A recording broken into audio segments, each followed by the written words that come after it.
Hi, it's Amy Velhurst live at LMA 26 with Jake Tuber, who is our keynote for the CMO experience, Neuroscience and Leading Change. Welcome, Jake. Thanks so much for having me. Good to chat with you. Thinking about change at this point in the world, disruption, constant, what's something key that leaders today could take away to navigate their workforce, their teams through what seems to be constant change? I think it's just that. I think it's the recognition that you will never face less change at work than you will face this year. As much as I hate to be the bearer of bad news, 2026 will be the most change-free year you as a leader experience. Now, that's not to say that there won't be moments where things are busier or more hectic or a tough season. But overall, the macroeconomic factors, the global factors that are impressing from the external environment into organizations, that's a snowball rolling down a perpetual hill right now. So I think the first thing I would encourage leaders to do is recognize that and kind of take a breath and work through that and give themselves permission to acknowledge, like, this isn't slowing down. So I need a fundamentally adaptive posture here. It just can't be a moment in time that we have to get through. This is a perpetual thing that we're going to be dealing with, and it's only going to increase. So knowing that and knowing the neuroscience as you do of resilience, that's heavy. You got to be mindful. It sounds like it's something you got to continually work at. What are some key tips that you could do like today? The word you use, mindful, is very purposeful and very useful for these purposes. Some of the things we talked about in the CMO experience are how to develop the techniques and tactics across sort of 3 time horizons. One, how do you develop some techniques and tactics to self-regulate in the moment? You're getting an email from somebody that sends you off the deep end.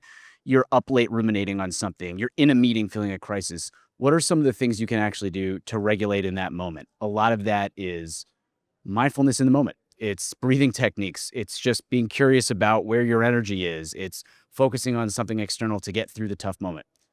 The next sort of the 3 longevity tiers I would talk about after self-regulation in the moment is recovery. How do you later that day rethink things, recognitively appraise things? How do you think about yourself and step away from yourself to examine what you're experiencing? Create a little distance from that anxiety of being in the moment.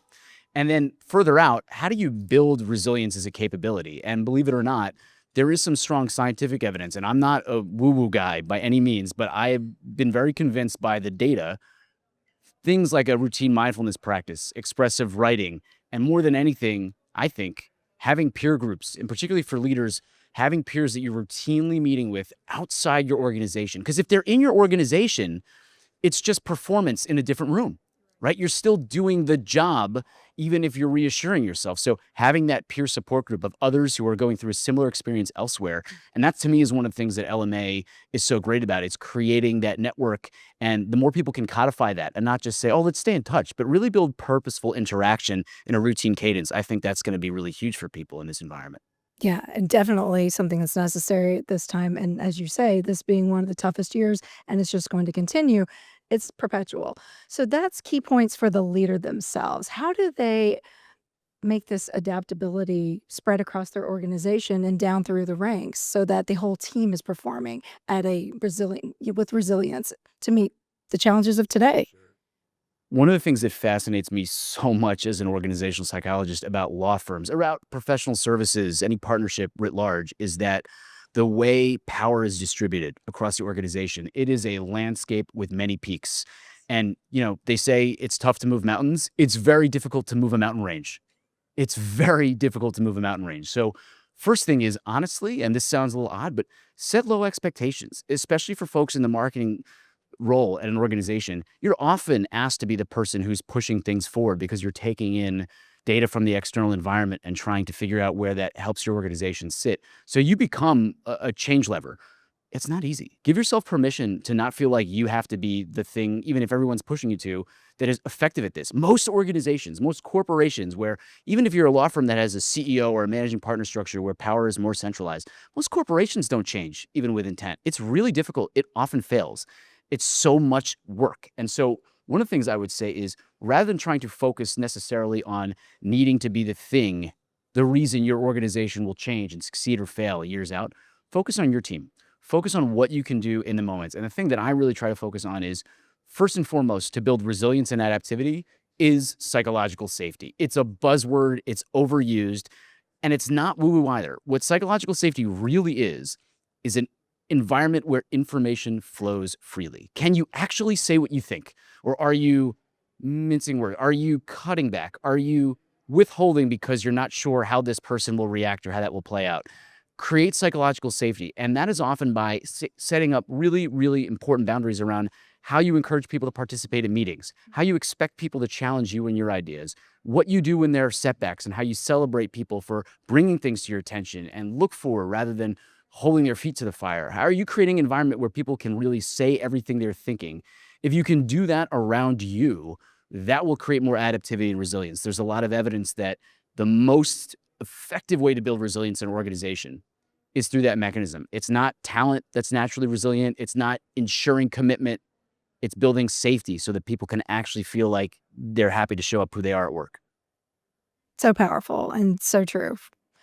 So this was a pretty robust presentation. Was there one key takeaway, one leadership nugget that perhaps you didn't get to explore that you'd like to share with our audience today? One thing that they should know is, if you're really in charge of explicitly driving change, there are frameworks and models and formulas and professionals out there, entire organizations that base themselves on creating and enabling change. And one of the key things that those frameworks and models and the professionals that do this will tell you and recognize is, there are really three things you need to get an organization to change at its core. It's very complex, but there's really just three. One, you need enough dissatisfaction with the way things are today from everyone that needs to change. That means everyone has to feel like this isn't a good place to be. And so one of the most underrated things that you can do in an organization is turn up the heat on people a little bit, not in a false way, not by creating fire alarms, but by making it clear the cost of going about doing things the way they are today. So create this satisfaction today. Two, create a specific vision for the future. You might not know exactly what it looks like. It may be more of a plasma state. It's constantly adapting. It may not solidify, but show people where you want to be. Put a flag on the horizon. And then three, give them at least the first concrete steps to get from where you are to where you want to be.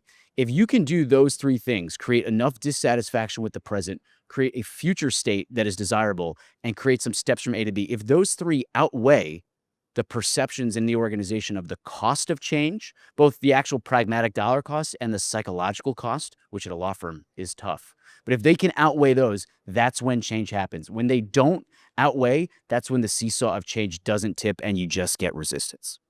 Really appreciate those tips for momentum and getting that change to start and moving forward in a safe place with psychological safety in place. So great advice for all of our audience, and we really appreciate you participating in our CMO experience. Thanks so much for having me. It was a Thanks. great group.